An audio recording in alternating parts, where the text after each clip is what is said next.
salga como que entre la gente.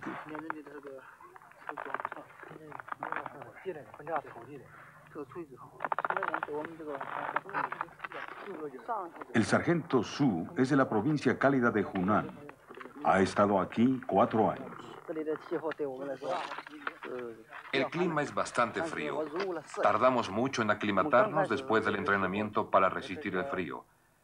Este consiste en lavarnos la cara con nieve y bañarnos en agua fría. A los 6 meses nos habíamos acostumbrado al frío.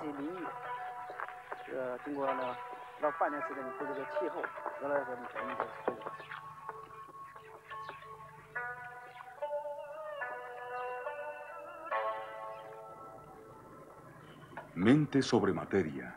Esta demostración de la tercera guarnición de Beijing no es de rudeza física.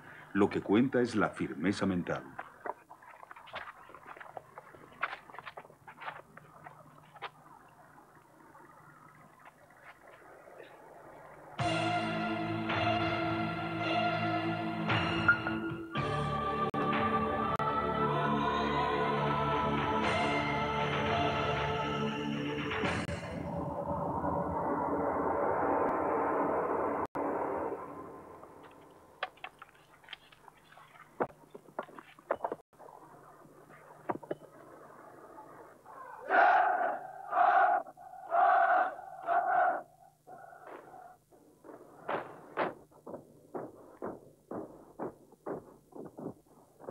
La disciplina es todo para estos comandos. Son un cuerpo especial entrenado por maestros en las artes marciales.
El ELP ha creado un soldado que hará lo que se requiera, lo que quiera el partido.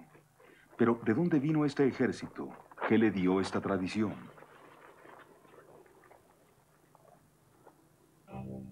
Cada ejército tiene su propia mitología, sus símbolos de heroísmo. Dunkerque, Galípoli. Derrotas en términos militares, pero victorias del espíritu humano.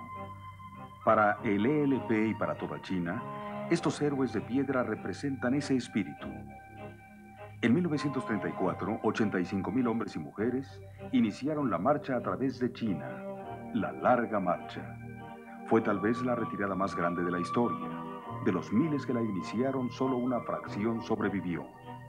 Pero tan profundo fue el efecto en el país que después de más de 50 años, sus veteranos todavía gobiernan China.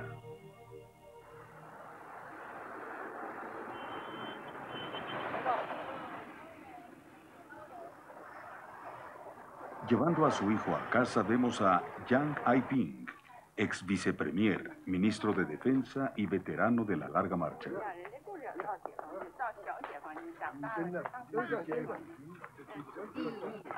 La marcha fue en una época importante, no solo para el ELP, sino para toda la Revolución China. Básicamente, la marcha es una expresión de cómo el pueblo de China se sacudió el yugo del imperialismo y el feudalismo, y se deshizo de la opresión y explotación. En la década de los 20, China estaba dividida entre el gobierno nacionalista y el Partido Comunista. En 1927, los nacionalistas atacaron a los comunistas y mataron a miles. Como resultado, los comunistas formaron su propio ejército. Decididos a acabar con ellos, las fuerzas nacionalistas rodearon la base comunista. Para poder sobrevivir, el Ejército Rojo tuvo que romper el bloqueo y establecer una nueva base. Y así la larga marcha se inició. Nadie sabía cuánto tardaría, ni tampoco a dónde iría. La larga marcha fue, en verdad, increíble, como un triunfo en términos humanos, porque los hombres y mujeres que la hicieron pasaron por todas las penas que se conocen, no solo en las batallas, sino en las terribles penurias, en el terreno montañoso, en el desierto, viajando sin comer, perdiéndose en pantanos y ríos. Y ahora entiendo cómo lo hicieron.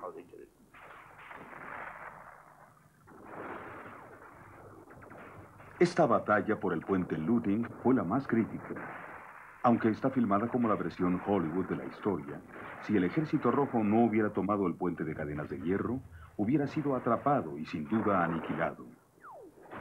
La larga marcha creó un legado heroico, una imagen que el ELP siempre proyecta.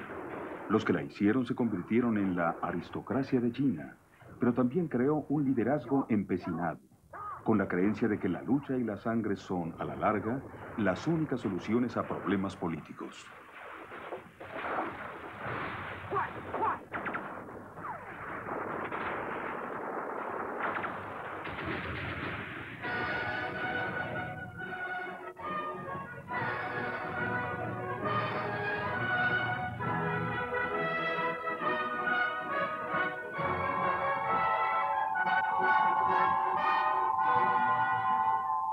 No es la política, sino las penurias personales que recuerda vivamente John Ji, de 85 años.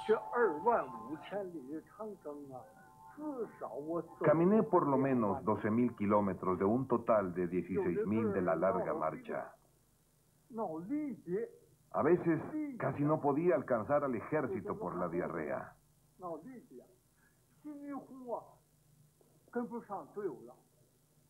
Me rezagué 3 días, pero reuní toda mi fuerza y finalmente alcancé al ejército.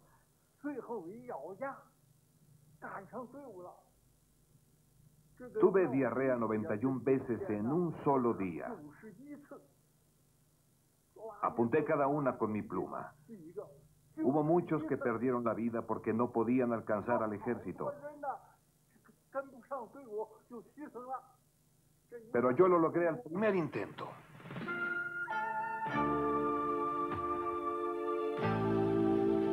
Cuando salieron, la columna principal era de 80 kilómetros, pero las pérdidas fueron terribles. En 2 meses, más de la mitad había muerto. Sufrieron los líderes por sus querellas y sus malas tácticas. Emergió un nuevo líder, Mao Zedong. Él decía que sin el apoyo de los campesinos, el Ejército Rojo no sobreviviría. Si los campesinos tenían fe en los comunistas, nada detendría la revolución. Mao los adoctrinó para que trataran a los campesinos como amigos. Estos hombres eran todos campesinos. Había un código de conducta y lo más importante era que no podían robar, ni volar, ni matar, ni quemar. Tratarían a los campesinos como nunca habían sido tratados en la guerra y en la paz. Fue más que una batalla para sobrevivir. Al proceder la larga marcha, millones de campesinos hicieron contacto con el Ejército Rojo y aprendieron a no temerlo. Sí, había una diferencia. Cuando los comunistas llegaron a nuestra aldea, todo era verdad. Eran muy buenos con la gente ordinaria. Nos ayudaron a todos con la tierra y nuestras casas, barriendo y trayendo agua. Los soldados y los civiles se unieron. Esa era la forma de ganar la guerra. De no haber tenido el apoyo de las masas, no hubiera sido posible. Los soldados que habían sido heridos durante la batalla, los dejábamos en las casas de los locales. Y las masas de campesinos pobres les dieron albergue.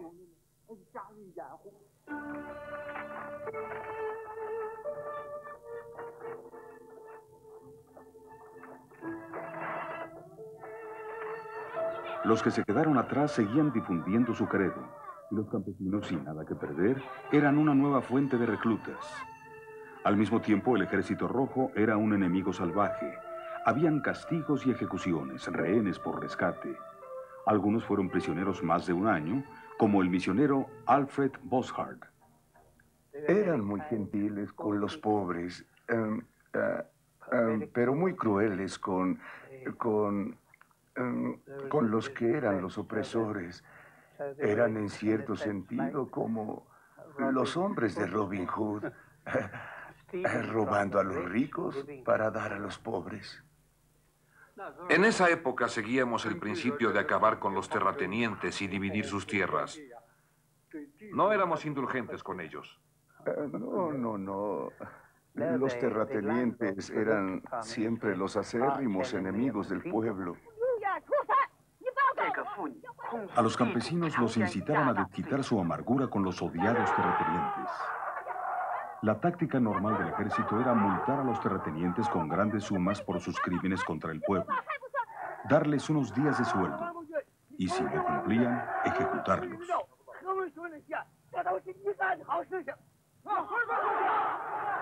No usaban municiones.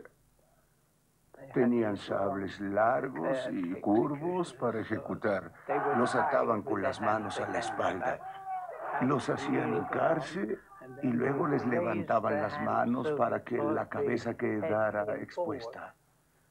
Y por lo regular, de una tajada, los decapitaban.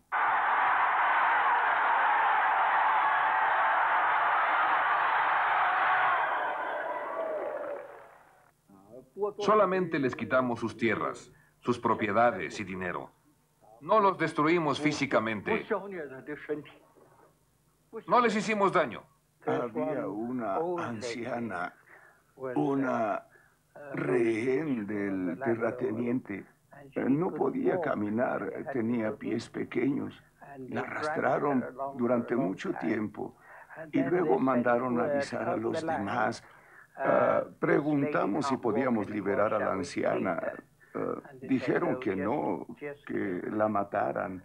Y yo logré ver como a 5 soldados quinceañeros gritando, yo quiero hacerlo, yo quiero hacerlo. Mao dijo, la revolución no es una fiesta. La revolución es un acto de violencia en la que una clase derroca a otra.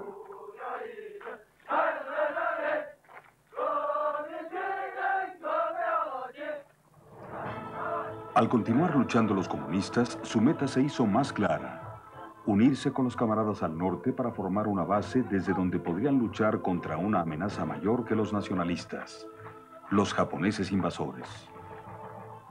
Más de un año después de que salió, el Ejército Rojo, ahora de 4.000 soldados, llegó a su destino: las colinas áridas de Yenan.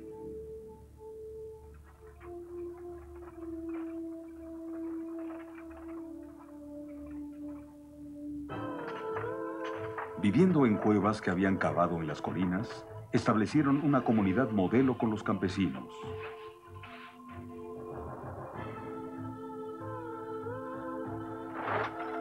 Bloqueados por el enorme ejército nacionalista, los comunistas tenían que comer y vestirse.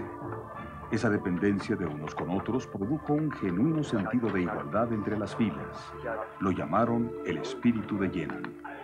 El mismo sentido de unión todavía se espera de cada soldado del ELP.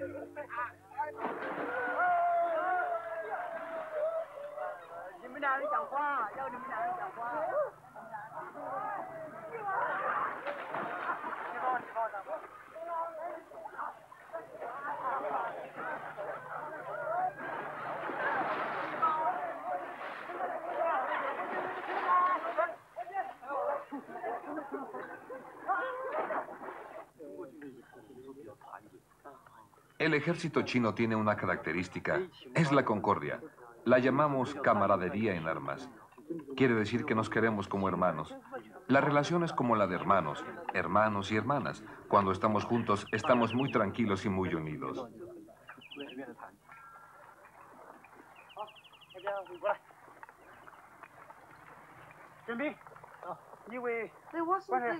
No había contraste entre oficiales y hombres ordinarios. No recuerdo haber tenido que inclinarme, ni arrodillarme ante nadie, ni sentir que fueran superiores a mí. Y no recuerdo que se vistieran diferente, y ninguno llevaba charreteras, ni galardones, ni nada que pudiera distinguirlos. A veces tenían zapatos de cuero, pero era la única diferencia.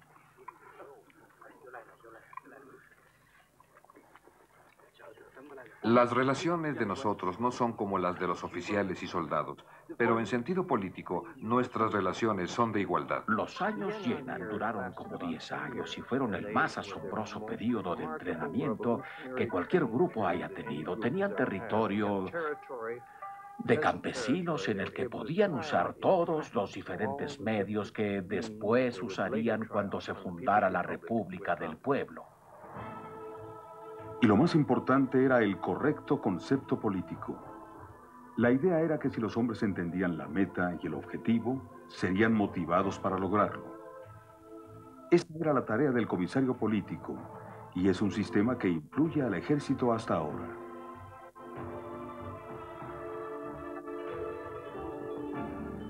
Desde su cueva en las colinas de Yenan, Mao ideó un método de educación que era sencillo pero efectivo.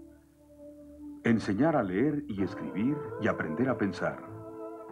Fundó la Universidad Roja, donde la literatura y el arte servirían al propósito de la revolución. Un ejército sin cultura, dijo Mao, es un ejército torpe, y un ejército torpe no puede derrotar al enemigo. La enseñanza política y la educación eran el meollo del ejército rojo. Los hombres que llegaban eran campesinos, eran iletrados, no sabían nada, les enseñaban lo que Mao quería que supieran, y también a leer y escribir, y tenían letreros de caracteres chinos en las espaldas de los que iban al frente y aprendían a leer mientras marchaban. Muchos encontraban que el ejército era una institución de estudios. Clases de apreciación artística.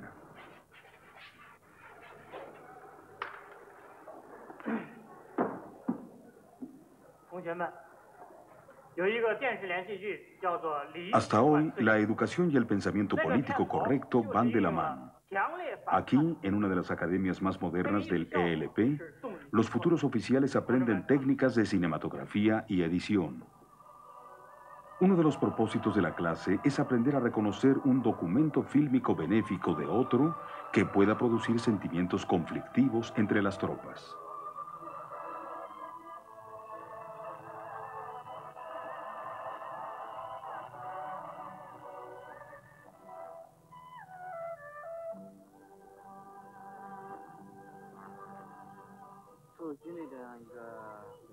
Como ejército hay que tener pensamientos uniformes. No es posible que los individuos hagan lo que quieran. El motivo de las clases políticas es que todos deben pensar igual. No debe permitirse que la gente piense por sí sola como individuos.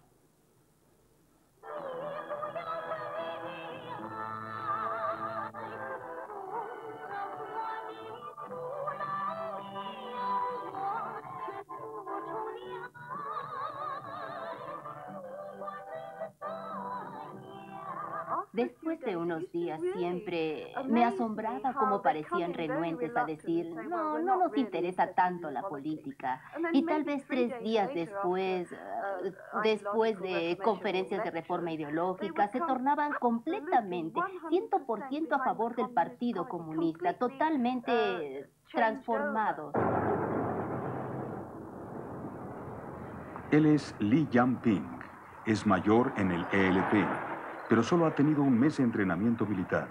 Él y el ejército saben que Ping tiene un papel importante.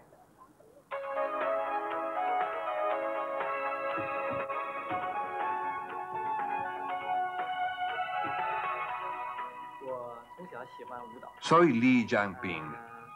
Me ha gustado el baile desde niño. Me gusta la compañía de danza del ejército, en particular porque es la mejor del país.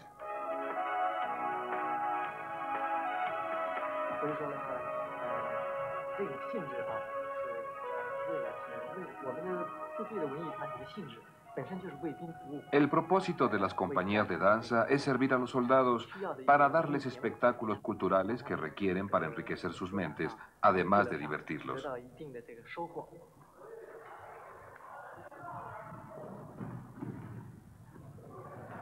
Estos muchachos son de la compañía de danza de la Segunda Artillería. Han sido elegidos de la región militar Jinan para ser entrenados en la Academia de Artes del ELP. Los mejores seguirán los pasos de soldados como Li Yanping. El ELP entrena también a otros artistas como músicos y cinematografistas, además de bailarines jóvenes. Es nuestra tradición cultural y artística. Durante la guerra establecimos muchas compañías con el propósito de derrotar al enemigo, levantar la moral y unificar a las masas. Y así fue necesario llevar a cabo esta obra de propaganda cultural. Hasta en la larga marcha había una compañía de actores jóvenes que se envió por delante para hablar de las buenas obras y difundir el credo revolucionario. Soldados ordinarios son alentados para participar en las funciones en sus horas libres. Estos conductores de tanques ensayan un concierto para sus camaradas en la 6ª División de Tanques.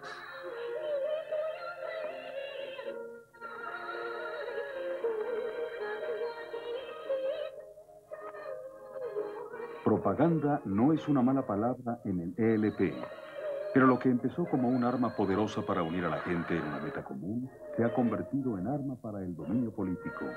Su efecto es crear una sola línea de pensamiento. Si se es pobre, iletrado, y se tiene solo una fuente de información, ¿cómo se puede dar cuenta de que hay otras alternativas?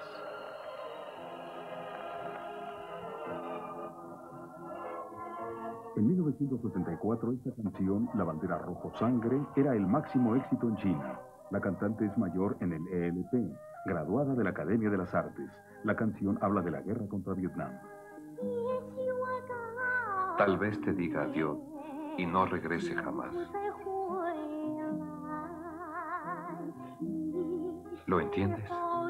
¿Lo aprecias?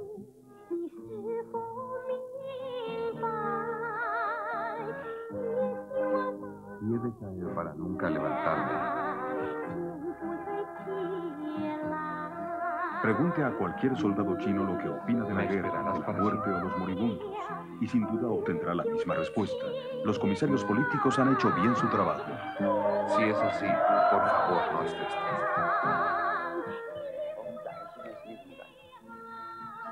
En mi corazón le tengo miedo a la muerte. Cuando pienso en nuestros camaradas que mueren tan jóvenes, me siento obligado a defender nuestra patria con valor para recompensarlos. En mi corazón le tengo miedo al combate, pero cuando pienso en los cobardes, ya no siento miedo. Sí, extraño mi casa, pero cuando pienso en los soldados que murieron en Vietnam, ellos extrañan más sus casas. Sentimos mucha lástima por ellos, y cuando pienso en ellos, ya no extraño mi casa.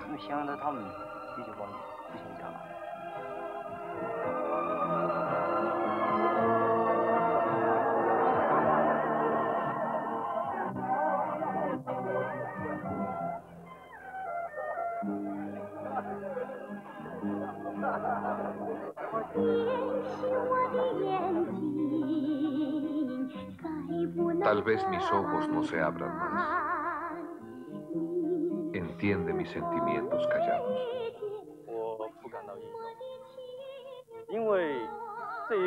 No me siento como héroe, porque la batalla se ganó por los esfuerzos de todos los oficiales y los soldados del ejército. De no haber sido cubierto por mis camaradas en armas, estaría muerto, estaría sepultado. Los verdaderos héroes han muerto.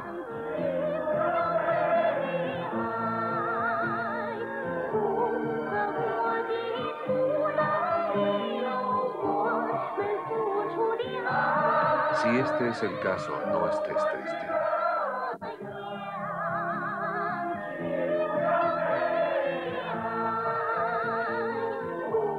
En la tierra de China está el amor que hemos dado.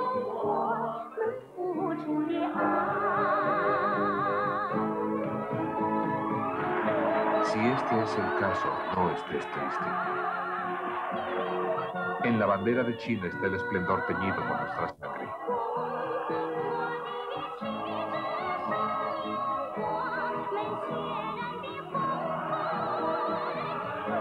Si este es el caso, no estés triste.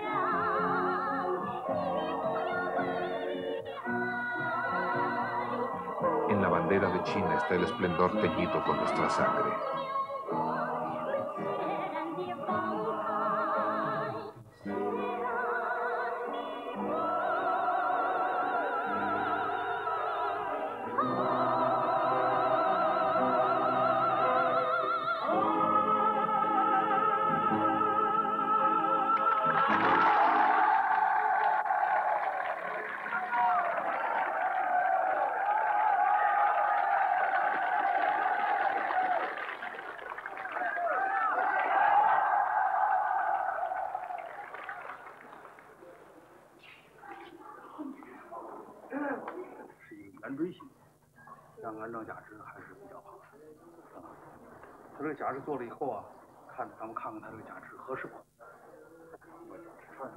Este es el Hospital de la Paz del Ejército de Liberación del Pueblo, la sala de veteranos de Vietnam.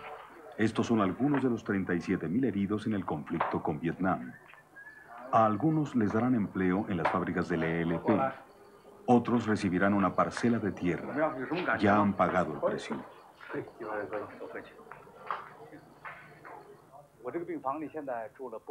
Tengo a varios heridos de la frontera entre China y Vietnam en mi sala. Han estado aquí varios meses.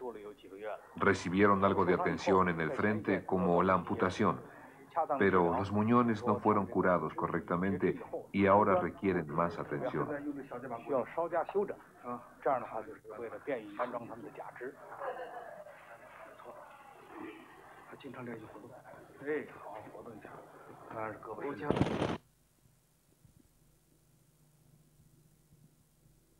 Fui herido defendiendo el frente en Lashun. Fui herido el 19 de mayo del año pasado en nuestra posición de defensa. Una noche, espías enemigos invadieron nuestra posición. Nos habían distraído.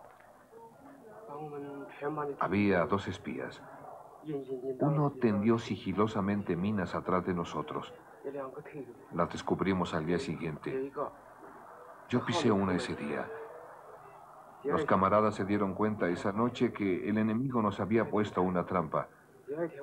Entonces me rescataron. Me sacaron de ahí en el día. Habíamos oído que los vietnameses peleaban duro en el frente y estábamos preparados.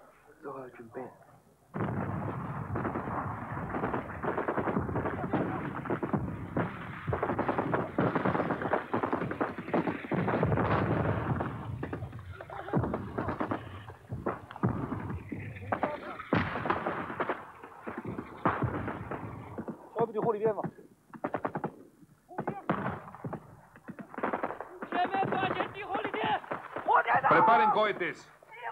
Concéntrense en los puntos de disparo. Unidad 1 al ataque.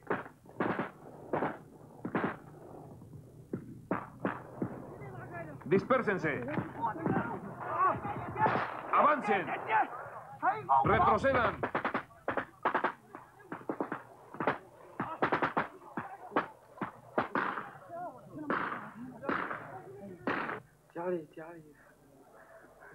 Mi familia me apoyó mucho. Me gustó estar en casa.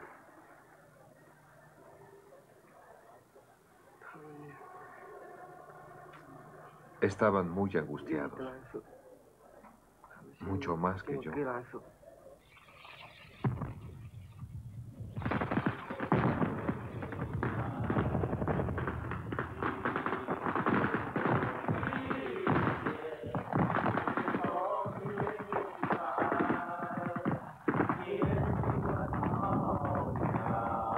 Si he de caer para nunca levantarme,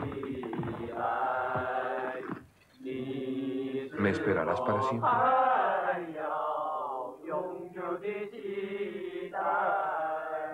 Si es así, por favor, no estés triste.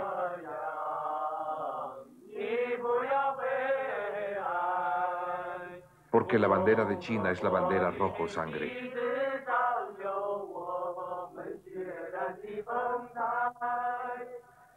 En la bandera de China está el esplendor teñido con nuestra sangre.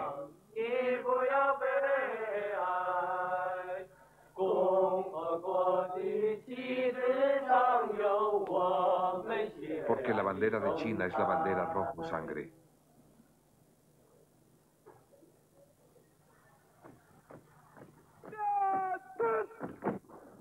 El espíritu del sacrificio de la muerte gloriosa por la madre patria es la herencia para cada soldado del ELP a la que deben ser fieles. Es una vasta reserva de sentimiento que se puede invocar para legitimar las acciones del ejército, sean cuales fueren. Los campesinos que forman la espina dorsal del ELP están entrenados a no pensar, sino tener fe en lo apropiado de sus acciones. Ellos son los guardianes del partido y matar a los enemigos del Estado es su deber. Es el partido el que define a los enemigos. Continuará.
Ilusiones de sus sueños. Antes de dormir, deben tratar